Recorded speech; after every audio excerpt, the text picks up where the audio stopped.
Amigos, bienvenidos. En Ecuador se producen anualmente más de 4 millones de toneladas de desechos sólidos. Solo el 20% de estos se disponen en condiciones adecuadas. El resto, no. Hasta 2010 funcionaban alrededor de 200 depósitos que operan de forma antitécnica, causando un alto grado de contaminación en el medio ambiente. El gobierno anterior anunció el cierre de todos los botaderos de basura a cielo abierto hasta 2017. Sin embargo, hoy esa meta sigue siendo una tarea pendiente.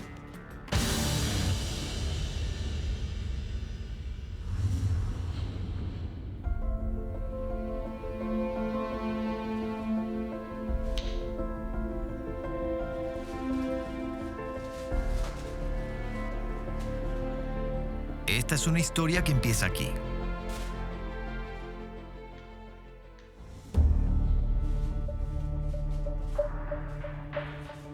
En una cocina o en cualquier espacio que genere desperdicios, sin importar si son orgánicos o inorgánicos.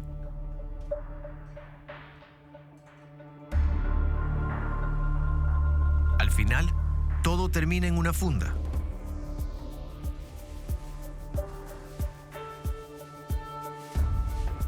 Transformada en desechos.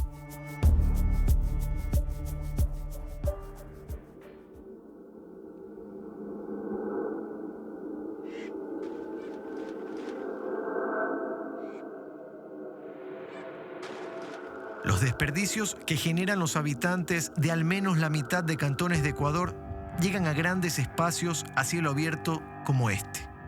Se conocen como botaderos de basura.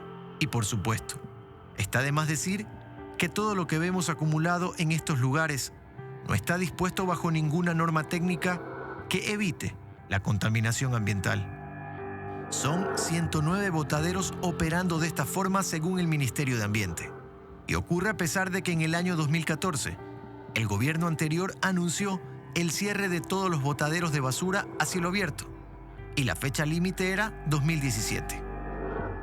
Un 46% de gobiernos autónomos descentralizados municipales que todavía tienen la tarea pendiente por delante para convertirlos estos en rellenos sanitarios, que es la forma técnicamente adecuada y aceptada mundialmente hoy por hoy para ese tratamiento. El método de un relleno sanitario consiste en abrir un gran agujero para compactar la basura y enterrarla bajo una capa de tierra. En estos sitios existen protecciones con membranas para evitar que los lixiviados, líquidos extremadamente contaminantes, producidos por la descomposición de sólidos, se filtren y contaminen la tierra y sobre todo las fuentes hídricas. Además, es necesario que estos espacios tengan un tratamiento adecuado de gases como el metano, uno de los contaminantes más agresivos del planeta. Con un deficiente servicio de recolección de basura, los medios y la infraestructura casi nulos. En Ecuador, la evolución histórica de la problemática de los residuos sólidos tiene sus raíces en el periodo de crecimiento económico generado por el boom del petróleo. Como yo les he prometido, en 10 días, Guayaquil vuelve a ser puerto limpio clase A. Los primeros vertederos a cielo abierto se reportan en Guayaquil hacia 1974, en Quito hacia 1977 y en Cuenca en los años 80. Antes de eso no existían reportes de lugares fijos para la disposición masiva de residuos. La basura no seguía una lógica de acumulación, tampoco era un tema de preocupación para el Estado. Y se había naturalizado la disposición de basura en terrenos baldíos, ríos, quebradas, vías, es decir, en el espacio público. De enfermedades y epidemias, las conocidas y las olvidadas. Para esos años, Ecuador daba paso a los vertederos a cielo abierto con escaso o nulo control municipal. Y el problema empezó a crecer hasta que colapsó. Con ello, la alternativa recae en los rellenos sanitarios. Y Guayaquil fue la primera ciudad en asumir el reto.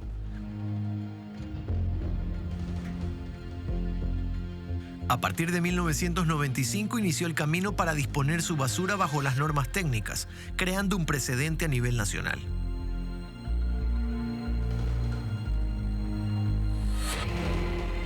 Así, 20 años antes, la ciudad más poblada del país asume lo que a futuro sería una disposición gubernamental, ya que actualmente el Código de Organización Territorial en su artículo 55 establece que los gobiernos autónomos descentralizados municipales son los responsables directos del manejo de sus desechos sólidos y deben hacer esto respetando la naturaleza. Lo que hoy sigue siendo una gestión limitada para algunos cantones. Bajo este contexto, el Gobierno Nacional, a través del Ministerio del Ambiente, en abril de 2010, crea el Programa Nacional para la Gestión Integral de Desechos Sólidos, con el fin primordial de impulsar la gestión de la basura en los municipios de Ecuador.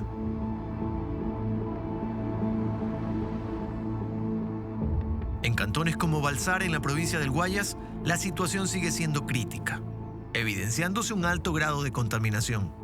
Se complica la situación porque usted sabe el costo que es operar un relleno sanitario.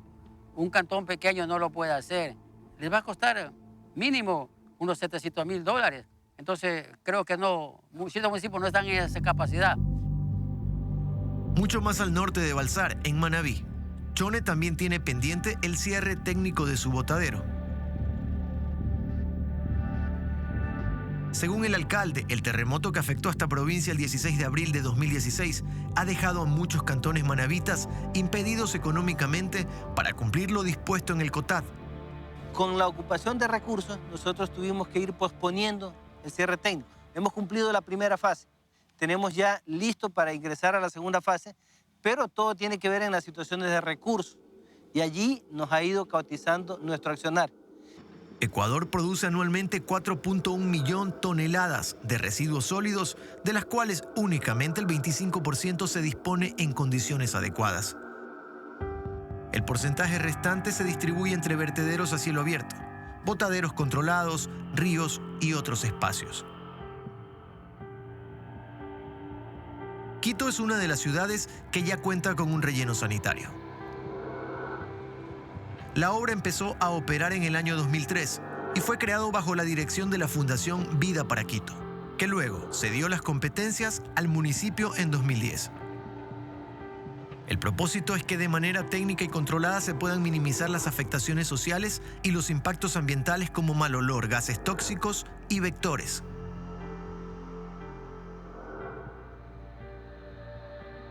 Para su municipio, lo ideal, más allá del buen manejo del espacio dispuesto para los desechos, es trabajar con la fuente de esos desechos, es decir, los habitantes de la ciudad.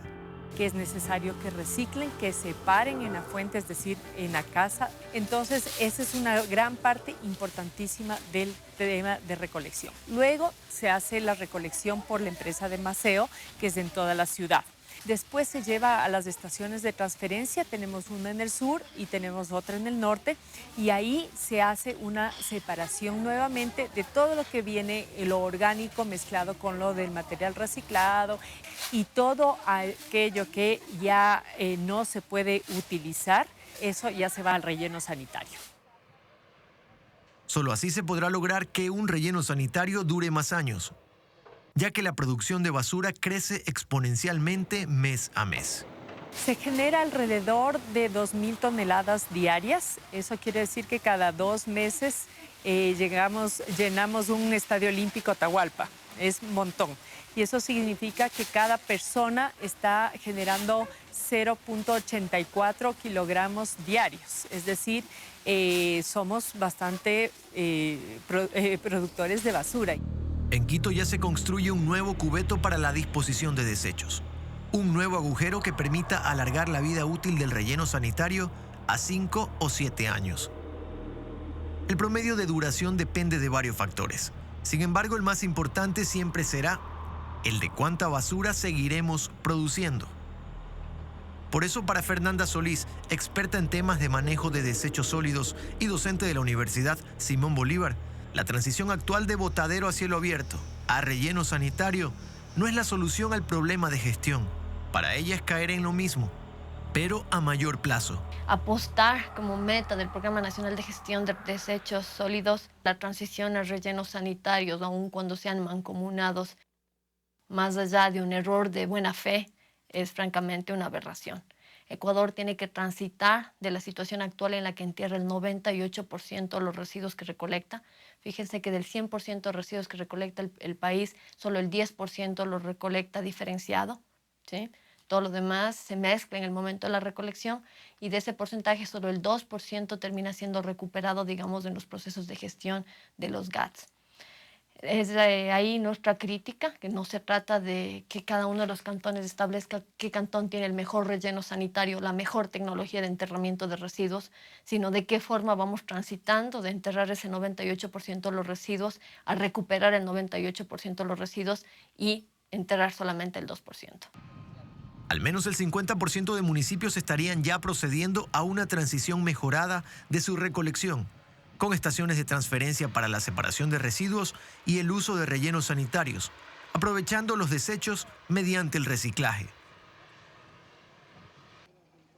En Ecuador, más de 20.000 personas subsisten de recolectar entre la basura el material reusable. Con su labor, resuelven el problema de muchos municipios que, gracias a los recicladores, terminan colocando menos desechos en los espacios destinados para esto. Cada reciclador coge mensualmente 1 tonelada. Imagínense cuánto le ayudamos, que no se llene el relleno sanitario, damos vida útil, más años. Elvia representa la Red Nacional de Recicladores, que acoge a 55 organizaciones, en la que participan 1.500 personas en todo el país. Ellos están organizados y formalmente operan en muchos casos con el consentimiento de los municipios para ayudar en la gestión de desechos. Clasificamos y vendimos por clasificación, por ejemplo, la botella aparte, el papel aparte, el cartón aparte y el plástico aparte. Entonces, todo lo que nosotros vamos generando, vamos vendiendo, nos repartimos equitativamente, o sea, todos por iguales. Ni uno se lleva más, ni uno se lleva menos. Entonces, por eso es que nosotros llegamos a un 180 a 200 mensuales. Reusar, separar, reciclar los desechos son tareas que se pueden hacer para facilitar y mejorar el trabajo que se completa después, pero que no solo debe caer en manos de recicladores. Si la generación de basura no disminuye, el problema crece. Porque al final, la gestión de la basura no es solo competencia de las autoridades, es una responsabilidad de cada habitante. Tenemos alrededor de 1 millón de toneladas al año que son potencialmente reciclables y se están recuperando, por ejemplo, ya efectivamente a 245.000 toneladas es lo que se está reciclando. Entonces, yo creo que si nosotros podemos en los próximos años elevar esta cifra de que de un 7% de material reciclado pudiésemos elevarlo a un 35%, a un 50%, estaríamos realmente dando un salto cualitativo de muchísima importancia. Fernanda Solís no es tan optimista y cree que se dice más de lo que se hace, en un país que en la teoría tiene una constitución verde, pero que en la práctica está en deuda con la naturaleza. Definitivamente para mí es un tema de voluntad política. Por eso insistimos en que el presidente Moreno debe incorporar dentro de la agenda ecologista como una deuda pendiente y un pasivo ambiental que hereda del gobierno anterior, una transición a modelos de basura cero, en el que el Ecuador deja de plantearse el relleno sanitario como la alternativa para la solución de la crisis sanitaria que tiene en términos de residuos y pasa a pensar en el que el éxito es dejar de enterrar los residuos y recuperarlos mediante alianzas público-comunitarias con los recicladores de base. En Latinoamérica, ciudades como Bogotá en Colombia son ejemplo en el manejo de desechos. Basura Cero fue una propuesta de la alcaldía de esa ciudad en el año 2012, generando programas que permiten reutilizar el 100% de sus residuos. Una exigencia en la búsqueda de eliminar los rellenos sanitarios. El modelo presenta un sistema en el que, por una parte, se siguen recogiendo los residuos ordinarios en las rutas existentes. Y por otra parte se incorporan horarios y puntos de recolección específicos para sacar las fundas con residuos reciclables, que permita llegar a niveles mínimos de desperdicio. Por lo pronto en el país aún se espera cumplir la meta inicial. La mitad de los 221 cantones en Ecuador no pueden resolver el manejo de desechos. Y hoy se plantean plazos que podrían llegar al año 2021. Una tarea pendiente que no solo permita enterrar menos basura, sino que además nos ayude a salvar el planeta.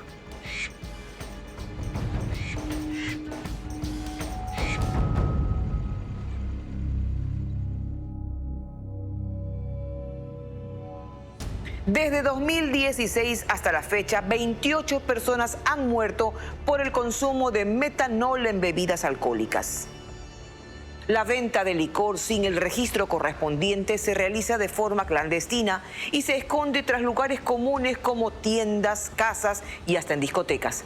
Lo más grave es que las mezclas artesanales pueden llegar a ser mortales cuando se usan sustancias tóxicas no aptas para el consumo humano y que debieran destinarse exclusivamente a la industria. Aquí, una visión 360 al alcohol adulterado, una mezcla letal.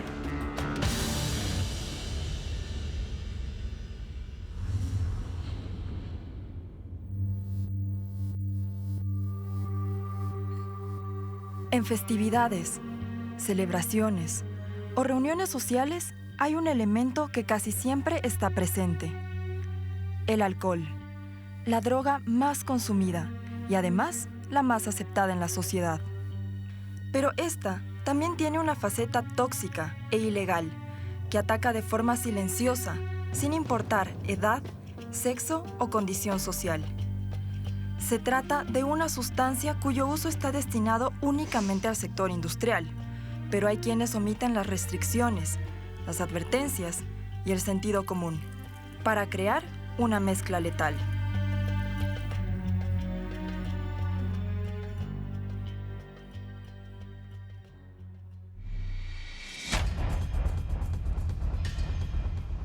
Según cifras del INEC, aproximadamente 900.000 ecuatorianos consumen bebidas alcohólicas y cada uno de ellos bebe en promedio 7.2 litros al año. No se sabe con exactitud cuántas personas consumen licor adulterado porque es una actividad clandestina. Pero el beber alcohol de dudosa procedencia puede tener consecuencias lamentables e irreversibles. Más de 3.000 litros de alcohol artesanal fueron decomisados en el centro de Ambato durante un operativo realizado entre la comisaría y la Intendencia de Policía de Tungurahua.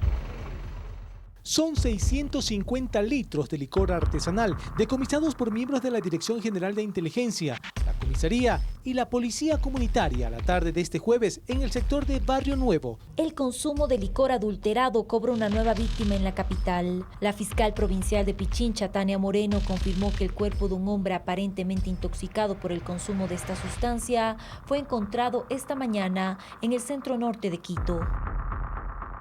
Desde el 2016, 87 personas han sufrido intoxicación por la ingesta de una mezcla que resulta letal para quien la bebe.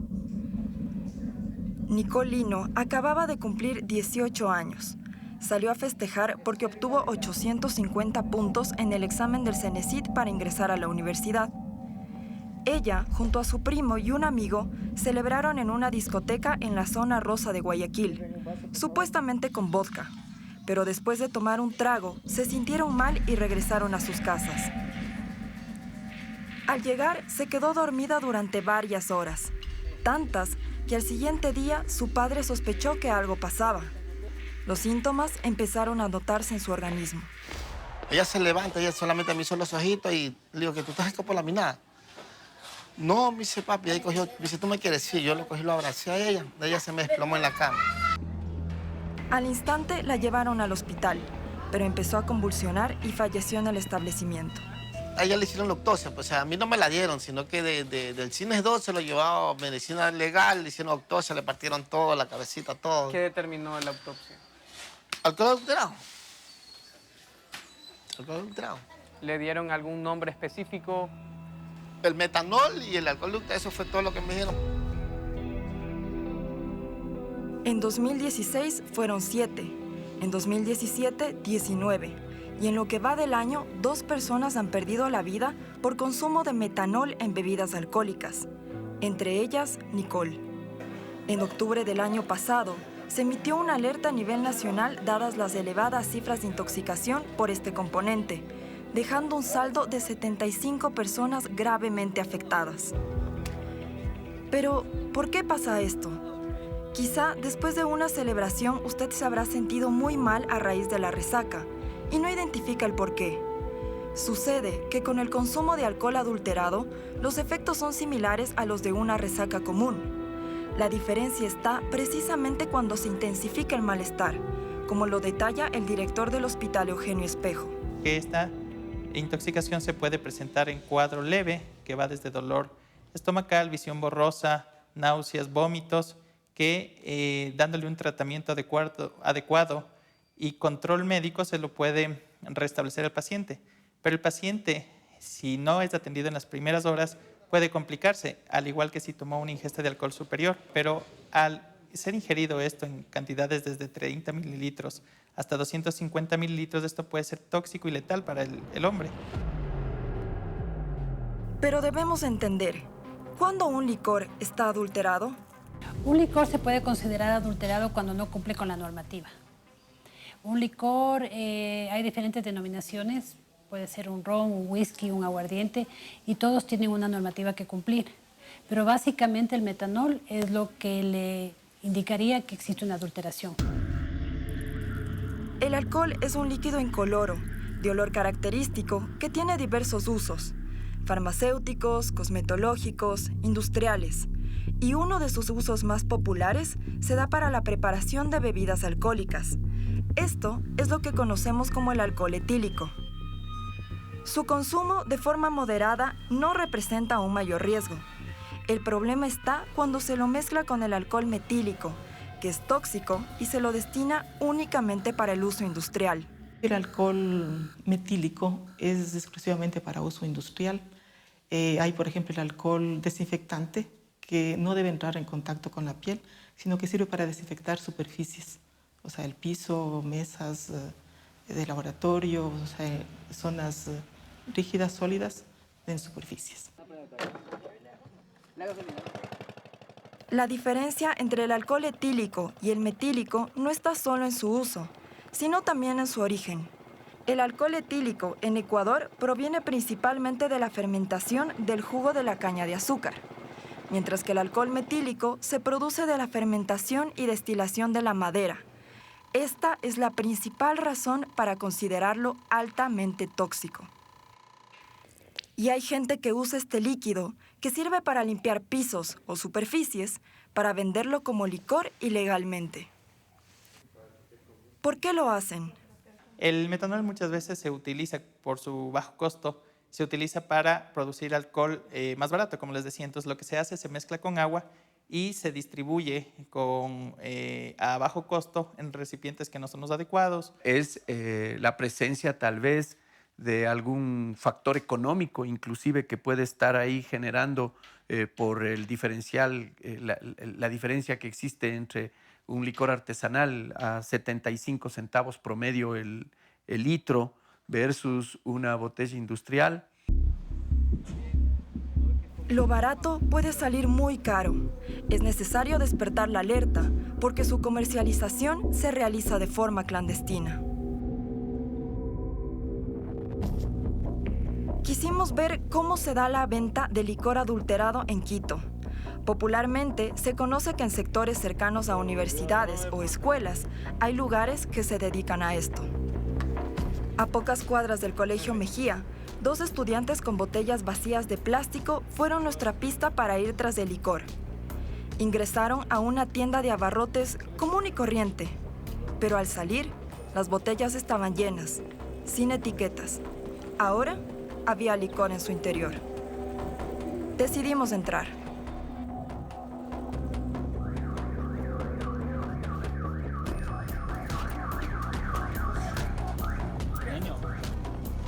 La puerta siempre está cerrada. Basta indicar las botellas para que nos abran. ¿Aló? El valor, $2. $2.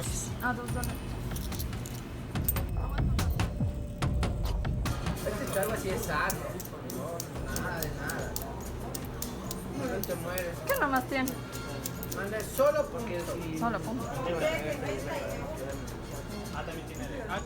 Y en la parte trasera del lugar es donde almacenan el licor artesanal. Afuera, los estudiantes reúnen los $2 que cuesta cada botella. Son menores de edad, pero eso no les impide comprar licor de forma ilegal, cuyo único requisito es llevar sus propios envases.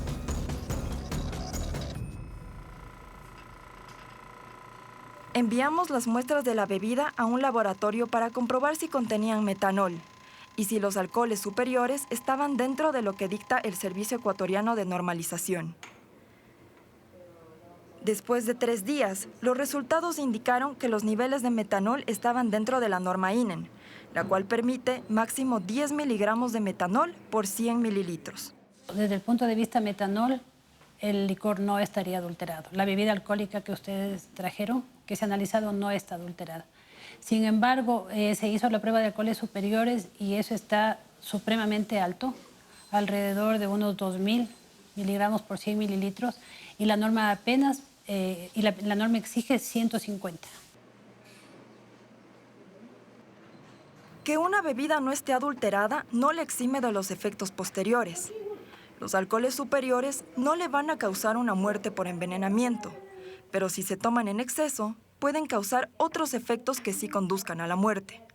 Esto se debe a la mala calidad del producto y a la destilación realizada de forma artesanal. ¿Qué hacen las autoridades al respecto? ¿Cómo lograr que en lugares comunes como una tienda se impida la venta clandestina de alcohol? Es difícil para el Estado revisar, obviamente, la totalidad. Se lo hace con la totalidad de los establecimientos, pero los establecimientos formales. Todos los que no están identificados son ilegales realmente, y ahí hay un tema de acompañamiento de la policía, de la intendencia en realidad, ¿no? Nosotros le damos permiso, por ejemplo, a los supermercados. Ya a las tiendas, si bien no se les da un permiso, se les hace control posterior, ¿no? Ellos son de menor riesgo, pero igual se visita. Para Cecilia, los controles también deberían hacerse en base a las denuncias de la ciudadanía.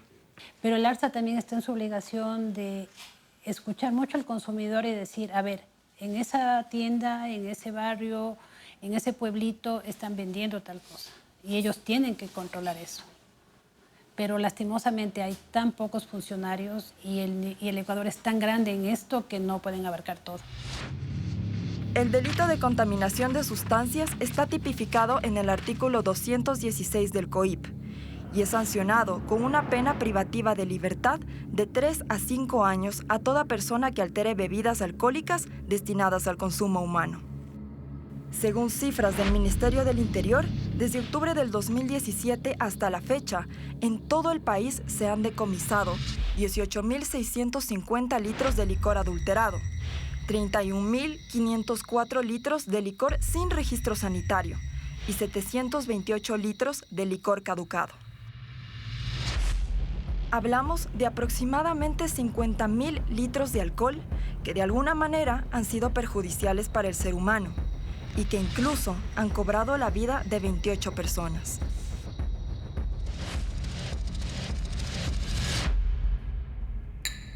El alcohol adulterado o ilegal encuentra sus víctimas en problemas sociales, en adicciones, en personas de bajos recursos, en celebraciones o festividades, como fue el caso de Nicole, que tan solo festejaba su próximo ingreso a la universidad, en personas como usted o como yo.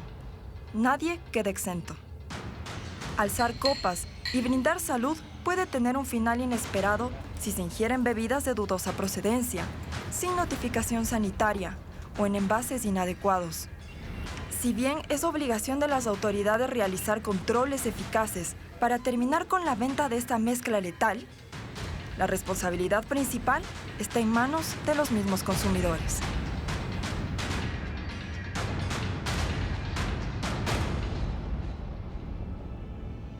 Sus manos y sentidos son capaces de impregnar una sazón sin igual. Hablamos de Edgar León, un chef cuyo nombre es reconocido a nivel mundial por su enorme talento. En cada festín que ofrece tiene como ingrediente principal la identidad ecuatoriana. Su propuesta gastronómica se sirve en lugares tan exclusivos como el Hotel Ritz en París o la Casa Blanca en Washington, y ha deleitado los paladares de grandes estrellas como Angelina Jolie, Brad Pitt, Miguel Bosé, Joaquín Sabina, entre otros. Carolina Mela nos trae la historia de quien se ha convertido en el embajador de nuestra gastronomía.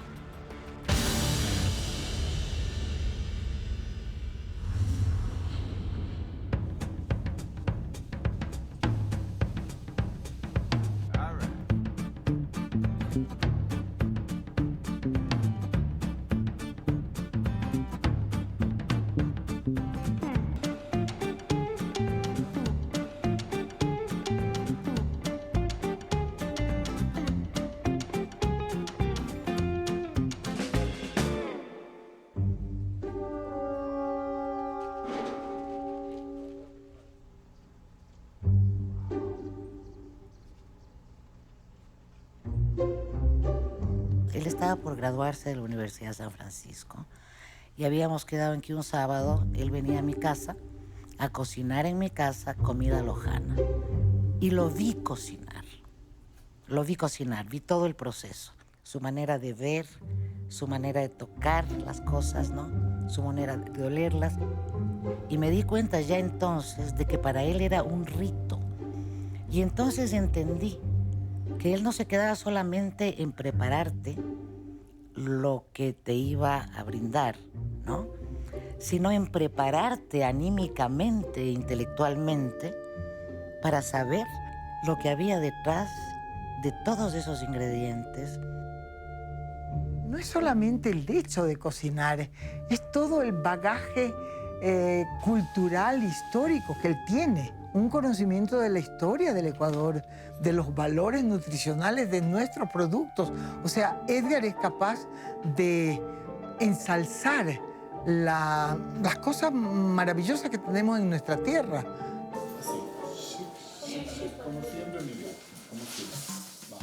Conversar con él es como cocinar un tema. Aunque se hable de política o economía, sientes que se mezclan sabores y repentinamente en la imaginación saboreas un platillo que él deliciosamente ha descrito. Como buen lojano, en nuestra mesa nunca faltó un plato de mote o el café de la tarde con bollos, con queso y café. A los niños que todavía no habíamos terminado la escuela, era un agua aromática o un chocolate con queso o quesillo picado fresco que se liaba mientras lo tomabas. Esos son los sabores que todavía están. Bien, cuando yo regresé de estudiar un diplomado en Francia y al retornarme, hice una comida muy puntual para los amigos cercanos. Y estos amigos vinieron y probaron lo que había traído yo como una copia de Francia, el terrine, el chateaubriand y cosas muy puntuales de la cocina francesa. Jorge Enrique Dunn me dijo, qué buena que es la comida que has traído, recuerda mi época de haber vivido en París. Pero por más bueno que sea lo que traigas, siempre será una copia. Y sea lo que sea, una copia nunca tendrá identidad. Hizo caso a aquel consejo y emprendió una larga travesía para investigar los sabores y platos ecuatorianos. Visitó distintas provincias, compartió con familias y así le puso nombre y apellido a las mejores comidas del país. Pero sobre todo, la historia que hay detrás. Y de repente llegué en un pueblo muy, muy lejano, en Cotopaxi, y llevé una funda de caramelos, chocolates y colombinas.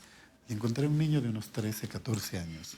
Y al entregarle la funda, a la media hora regresa sin nada. Y le digo, ¿qué pasó? ¿Te has comido todo? Y me dice, no. Yo fui a sembrar porque nunca he comido algo tan rico y quiero volver a comer. En ese momento mi vida cambió la cosmovisión de cocinero y se volvió más humano. Y entendí que los cocineros existimos gracias a que hay gente que respeta el producto, que sabe que todo lo que alimente el cuerpo hay que respetar a la tierra que lo produce.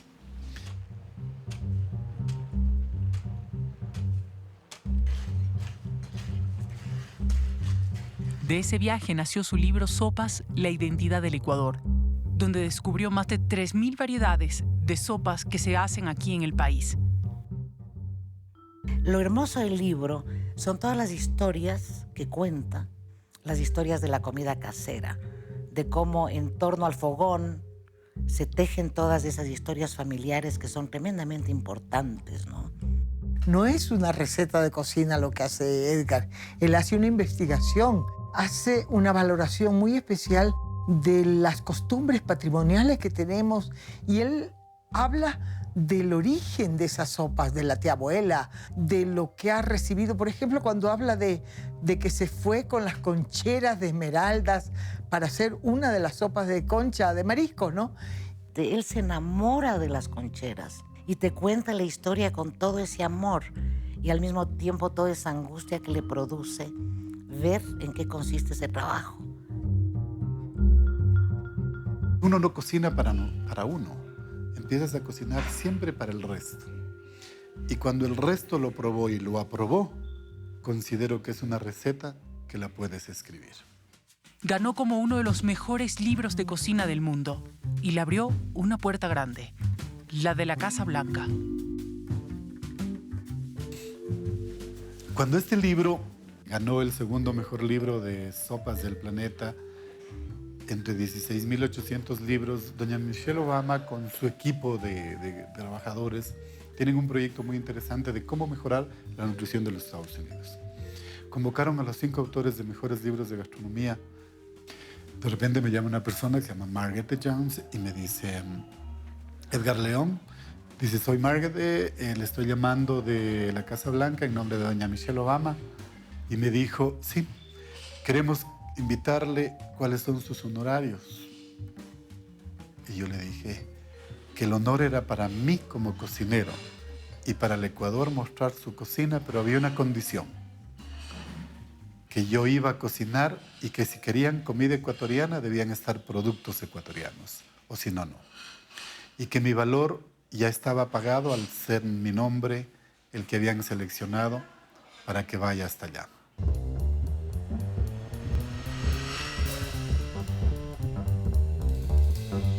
Cuando llegué al subsuelo número 2, ya tenía cada producto con una ficha técnica de cuál era el valor nutricional que estaba aportando. Y ahí nació una cosa muy, muy particular que fue muy loca para mí como cocinero. Ella es muy sutil, es una dama, es muy, muy amigable. Está probando siempre todo. Me dice, Edgar, me encantó el chocolate con hierba luisa del Ecuador. Y me dice, quiero una mousse de chocolate con ese chocolate de hierba luisa. Y yo, pero yo no como lácteo, tiene que ser sin lácteo. Y se fue.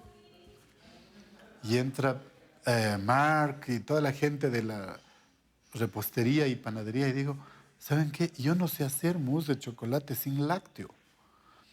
Por favor, ¿alguien sabe? No.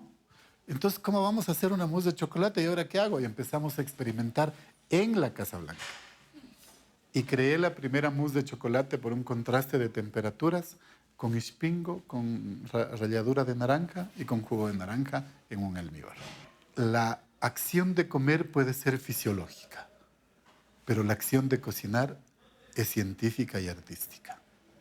La suma de técnicas, cumpliendo toda la estandarización y regulaciones de sanidad e higiene, hacen que un plato sea respetado y aceptado a nivel del mundo.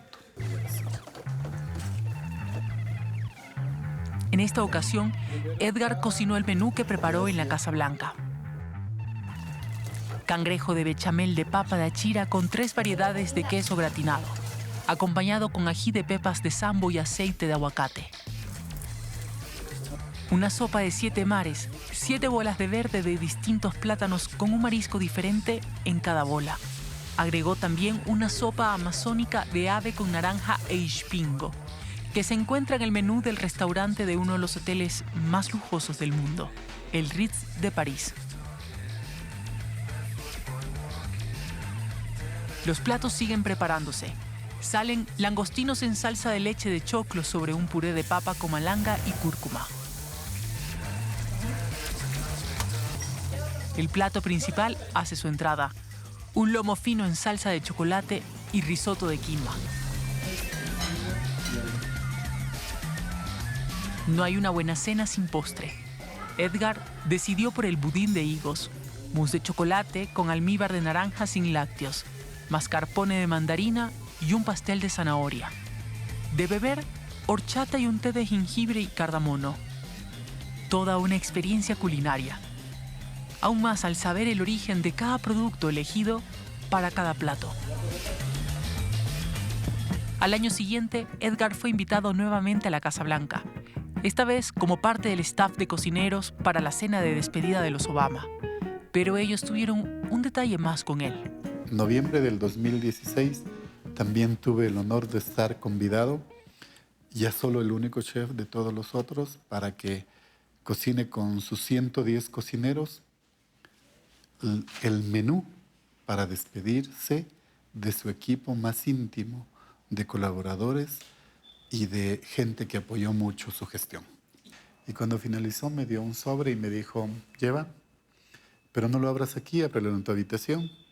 Y el sobre decía que mi seguro Best Doctor, que está en Estados Unidos en el Presbyterian Hospitality en New York, estaba pagado desde el 2016 hasta el 2021 con 15 días de hospedaje en un hotel 5 estrellas en Nueva York e incluido los tickets aéreos para que pueda hacer un tratamiento, porque tuve un cáncer que extirparon el 40% de mi hígado y tengo que hacerme controles habitualmente.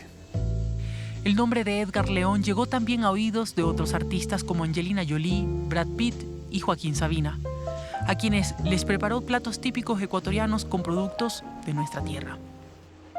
Pienso que para todo el mundo la gastronomía de un país es una excelente carta de presentación. La imagen más hermosa que puede tener un país es las cosas positivas que se hacen en arte, en la gastronomía.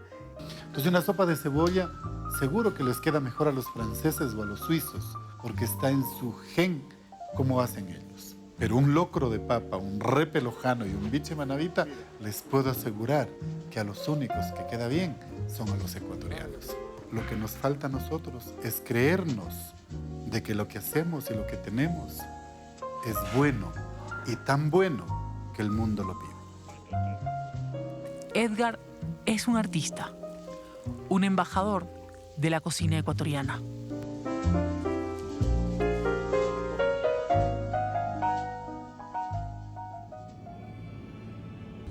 El equipo de Visión 360 continúa investigando para lograr un periodismo de alta calidad.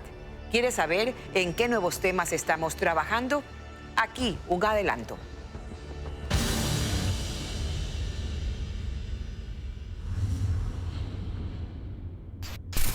En este video se observa cuando los padres usan a sus hijos para cometer hurto o robo.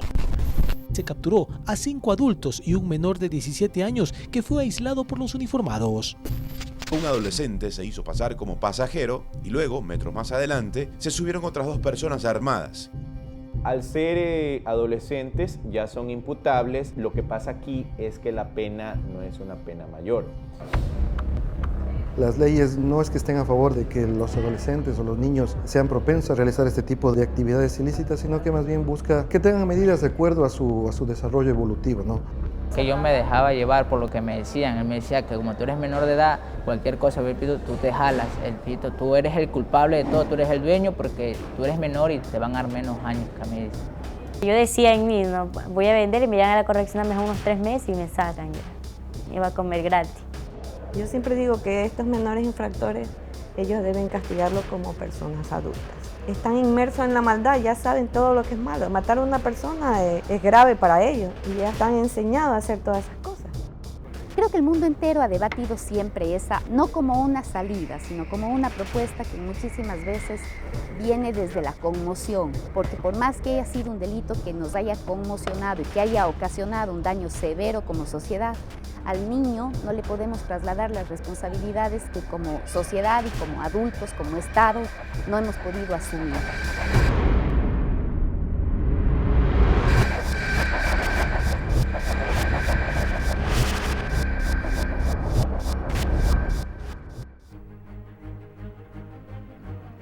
Fui emocionado a inscribirme en una carrera para correr 10 kilómetros en montaña, pero por error acabo inscrito en una de 50 kilómetros.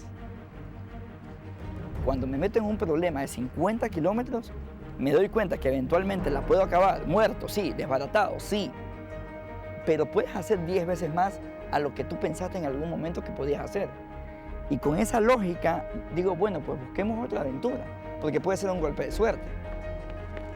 Todos me decían, estás loco, ¿quién eres tú? ¿Qué te has creído? Pero te das cuenta que si realmente lo quieres hacer y estás enfocado, eventualmente lo vas a conseguir.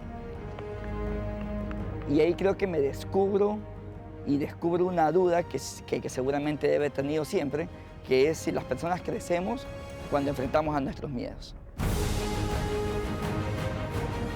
Lo abracé y lloré, como no tiene idea, porque me imagino que eso es el ser madre, ¿no?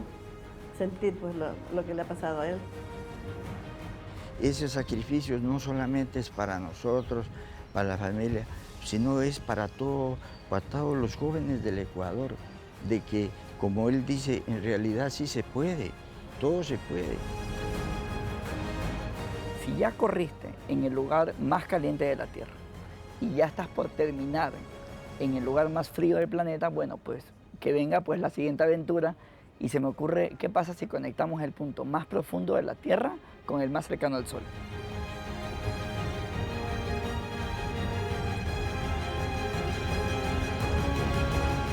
La mente le ordena al cerebro que el cuerpo se mueva.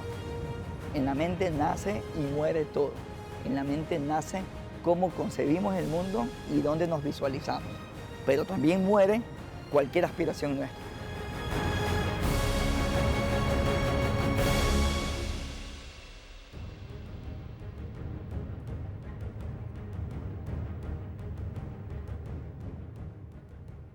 Gracias por acompañarnos cada domingo. Gracias por creer en un periodismo serio e independiente.